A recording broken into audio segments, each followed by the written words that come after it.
بسم اللہ الرحمن الرحیم۔ شروع اللہ کے نام سے جو بڑا مہربان نہایت رحم والا ہے۔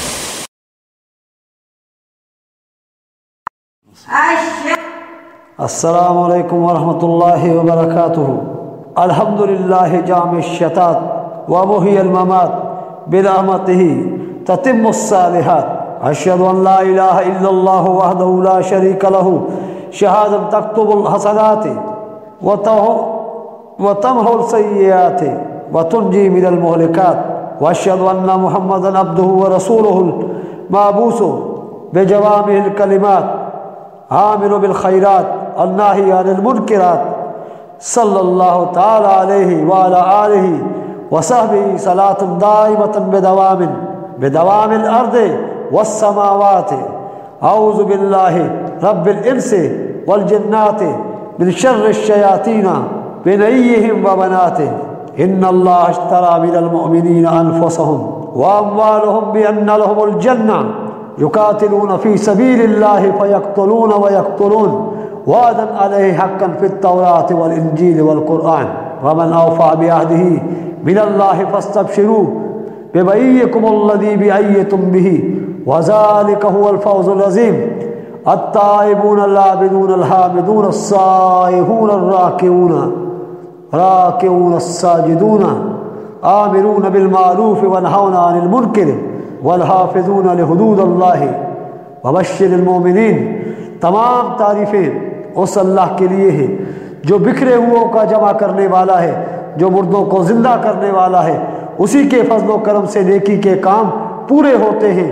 میری گواہی ہے کہ وہی معبود برحق ہے، اس کے سوا کسی کی عبادت لائق نہیں۔ یہی وہ شہادت ہے جس کی وجہ سے نیکیاں لکھی جاتی ہیں اور برائیاں مٹ جاتی ہیں اور ہلاکتوں سے نجات مل جاتی ہے۔ اسی طرح میری گواہی ہے کہ حضرت صلی اللہ علیہ وآلہ وسلم اس کے رسول ہیں اور اس کے بندے بھی ہیں۔ آپ ہی ہیں جنہیں جامع باتیں دے کر خدا نے اپنا نبی بنا کر مبعوث فرمایا، جو بھلی باتوں کے حکم کرنے والے اور بری باتوں سے روکنے والے تھے۔ اللہ تعالیٰ آپ پر اپنی رحمت و رضوان اور اپنے درود و سلام نازل فرمائے۔ آپ کی آل پر، آپ کے اصحاب پر، آپ کے خلفاء پر، آپ کی ازواج پر بھی خدا اپنی رحمت صدا برستی رکھے۔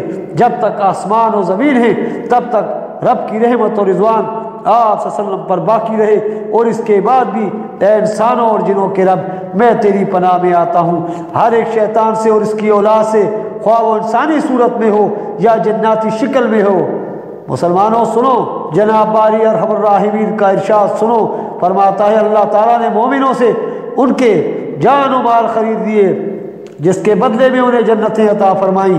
یہ راہ خدا میں جہاد جاری رکھتے ہیں، جس میں مارتے بھی ہیں اور مرتے بھی ہیں۔ رب کا یہ وعدہ سچا ہے تورات و انجیل میں بھی اور اس قرآن میں بھی۔ بتاؤ رب سے زیادہ سچے وعدے اور کس کے ہو سکتے ہیں؟ بس تم بھی اس تجارت پر خوش ہو جاؤ، یہ تو سراسر نفع کی تجارت ہے۔ ان نیک کردار مومنوں کے اوصاف سنو، یہ توبہ کرنے والے ہیں، عبادت گزار ہیں، خدا کی تعریفیں کرنے والے ہیں، راہ خدا میں سیاحت کرنے والے اور روزے دار ہیں، رکوع سجدے کرتے ہیں، نیک باتوں کی تعلیم دیتے ہیں، بری باتوں سے روکتے ہیں، حدود خدا کی حفاظت کرنے والے ہیں۔ اے نبی صلی اللہ علیہ وسلم، تو ایمانداروں کو خوشخبریاں سنا دے۔ برادران سنیے، میں آپ کو رسول کریم صلی اللہ علیہ وسلم کا وہ خطبہ سناؤں جو میدان بدر میں اپنے جان باز صحابہ اکرام رضی اللہ تعالی اجمعین کے سامنے آپ بیان فرماتے ہیں۔ یعنی اٹھو راہ خدا میں جہاد کرو۔ تو آپ کے صحابہ نے جواب دیا، حضور ہم حاضر ہیں، بنو اسرائیل نہیں جو حضرت موسیٰ علیہ السلام سے ایسے موقع پر کہہ اٹھے تھے کہ آپ اور آپ کا رب جا کر جہاد کر لو، ہم تو یہاں بآرام بیٹھے ہیں۔ نہیں، بلکہ ہم تو عرض کرتے ہیں کہ بسم اللہ کیجئے، راہ خدا میں آگے بڑھیے، اللہ کی مدد آپ کے ساتھ ہو، ہم بھی حاضر ہیں۔ رواہ احمد۔ حضرت زید بن خطاب رضی اللہ تعالی عنہ فرماتے ہیں کہ فتح مکہ والے دن رسول اللہ صلی اللہ علیہ وسلم قبرستان کی طرف گئے، ہم بھی حضور کے ساتھ تھے۔ وہاں جا کر ایک قبر کے پاس بیٹھ گئے، گویا کسی سے سرگوشی کر رہے ہیں، پھر آنکھوں سے آنسو پوچھتے ہوئے کھڑے ہوئے، اب ہم لوگ آپ کی طرف چلے۔ سب سے پہلے حضرت عمر رضی اللہ تعالیٰ عنہ نے آپ سے ملاقات کی اور عرض کیا کہ آپ پر ہمارے ماں باپ فدا ہوں، کیا بات ہے، آپ کیوں رو رہے ہیں؟ آپ صلی اللہ علیہ وسلم نے فرمایا میں نے اپنے رب سے اجازت مانگی کہ اپنی والدہ کی قبر کی زیارت کر لوں جن کے مجھ پر بڑے حقوق ہیں، تو اجازت ملی، پھر میں نے ان کے لیے استغفار کرنا چاہا لیکن خدا تعالیٰ نے مجھے اس سے روک دیا۔ پھر ہم سب کی طرف نگاہ ڈالی اور اشارے سے بیٹھنے کو فرمایا۔ جب ہم سب بیٹھ گئے تو آپ صلی اللہ علیہ وسلم نے یہ خطبہ ارشاد فرمایا میں نے تمہیں زیارت قبر سے منع کیا تھا، لیکن اب میں کہتا ہوں کہ تم میں سے جو قبرستان جانا چاہے جائے، اور میں نے تمہیں 3 دن سے زیادہ قربانی کا گوشت جمع رکھنے سے منع کیا تھا، لیکن اب میں کہتا ہوں کھاؤ اور جمع ذخیرہ کرو جب تک کے لیے تم چاہو، اور میں نے تمہیں کھجوریں کشمش وغیرہ خاص برتنوں میں بھگونے سے منع کیا تھا، لیکن اب میں کہتا ہوں جس برتن میں چاہو بھگو لیا کرو۔ برتن کسی چیز کے حلال و حرام کرنے میں اثر نہیں رکھتے، ہاں نشہ والی ہر چیز سے بچتے رہا کرو۔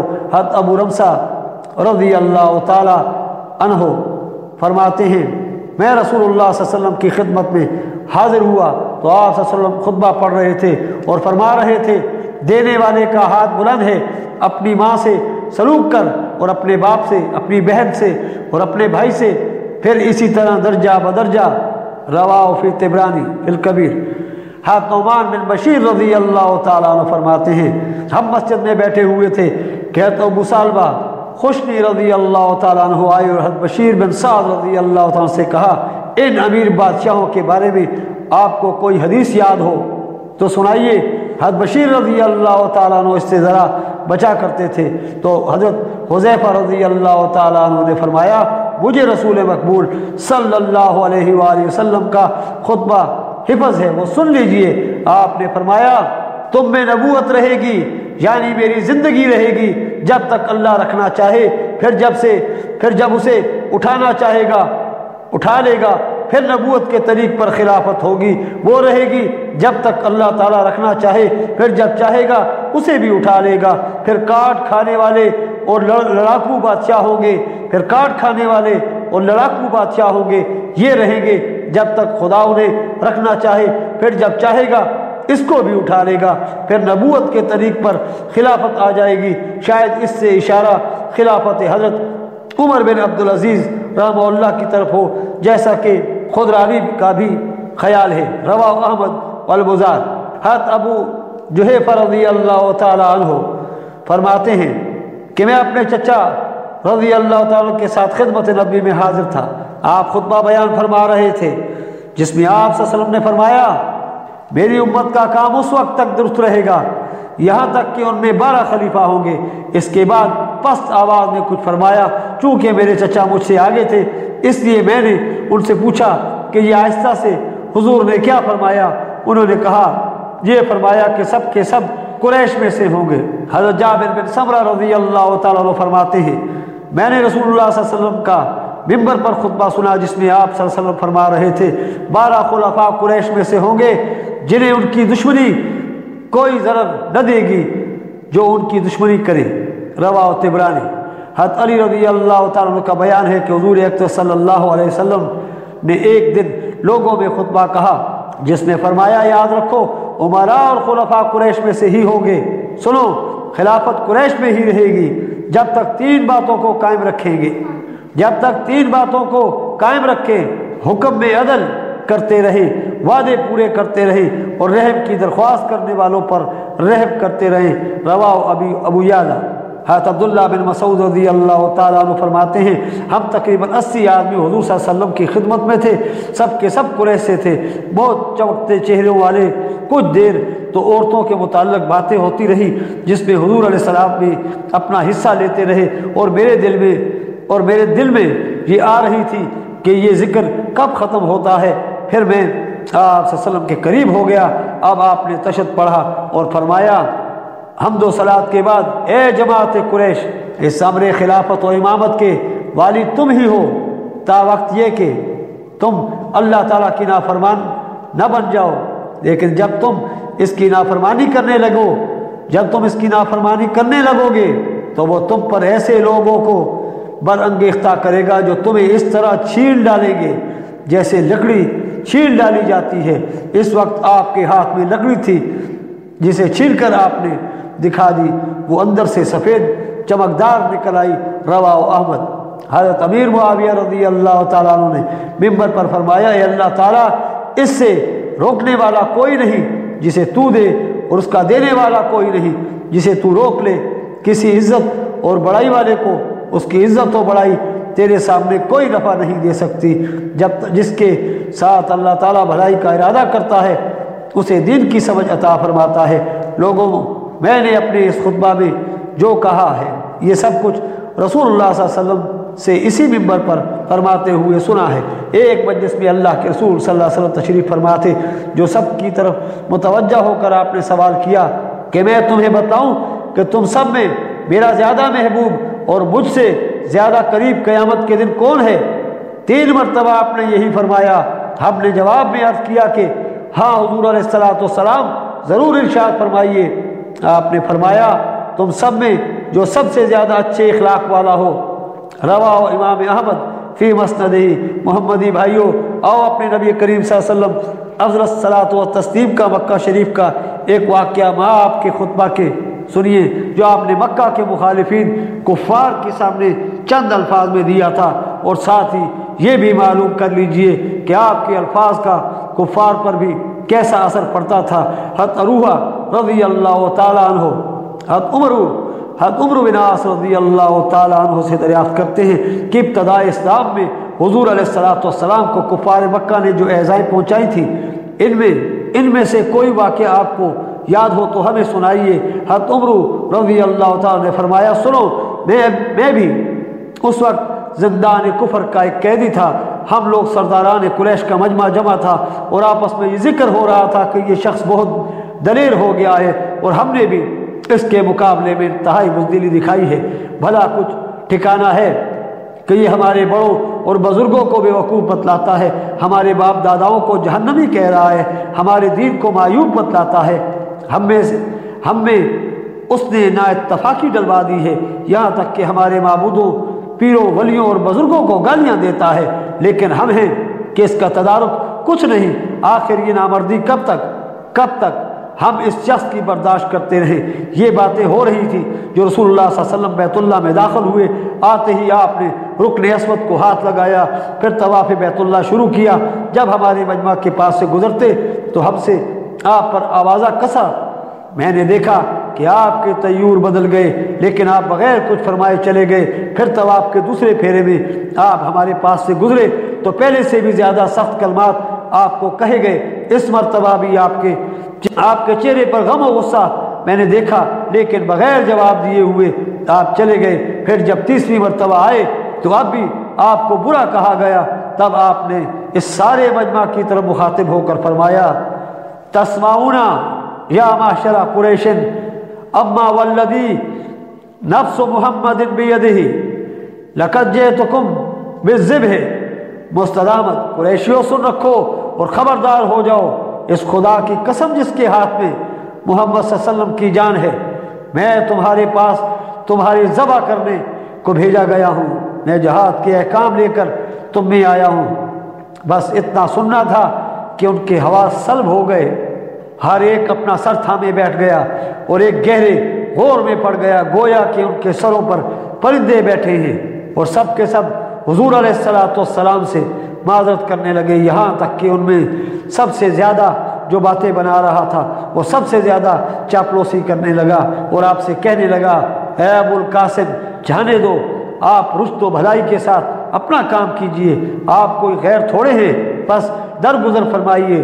دوسرے روز پھر قریش کا مجمع ہمیں یہی بیت اللہ میں جمع ہوا اور ایک دوسرے کو ملامت کرنے لگے کہ آخر تمہیں کیا ہو گیا؟ اس کی دھمکی میں آ گئے اور اس کے سامنے گو بن گئے۔ اس نے تمہارے منہ پر تمہیں سنائی تو جواب دینا تو کجا، الٹے تم عذر و معذرت اور چاپلوسی اور خوشامد کرنے لگے۔ اتنے میں اللہ کے رسول صلی اللہ علیہ وسلم بھی آ گئے، بس آپ کو دیکھتے ہی سارے کے سارے بھیڑ بھیڑا کر اٹھ کھڑے ہوئے، جاتے ہی آپ کو گھیر لیا اور کہنے لگے، تو ہمیں یوں کہتا ہے، یہ کہتا ہے، تو ہمارے دین کو برا کہتا ہے، ہمارے معبودوں کو برا کہتا ہے۔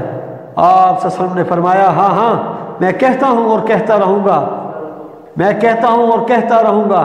ان میں سے ایک پاجی نے اپنی چادر اتار کر اسے لپیٹ کر آپ کے گلے میں ڈال دی اور بل دے کر گھسیٹنے لگے، یہاں تک کہ آپ کی آنکھیں باہر کو آ گئیں اور گلا گھٹنے لگا۔ اسی وقت حضرت ابوبکر صدیق رضی اللہ تعالیٰ عنہ بیچ میں آ گئے، دھکے دے کر کافروں کو ہٹانے لگے اور ان سے فرمانے لگے تو ہے تم پر، تم ایسے ہو گئے کہ ایک بھلے انسان کی جان کے در پہ ہو، صرف اس بات پر کہ وہ کہتا ہے کہ میرا رب اللہ تعالیٰ ہے۔ میں نے دیکھا کہ اس وقت صدیق اکبر رضی اللہ تعالیٰ عنہ کی آنکھوں میں آنسو بھرے ہوئے تھے، اور میں نے دیکھا کہ یہ کفار ایک ایک ہو کر ادھر ادھر ہٹ گئے۔ یہ ایک سخت تر ایذا تھی جو ان کفار کے ہاتھوں رسول کریم صلی اللہ علیہ وسلم کو برداشت کرنا پڑی۔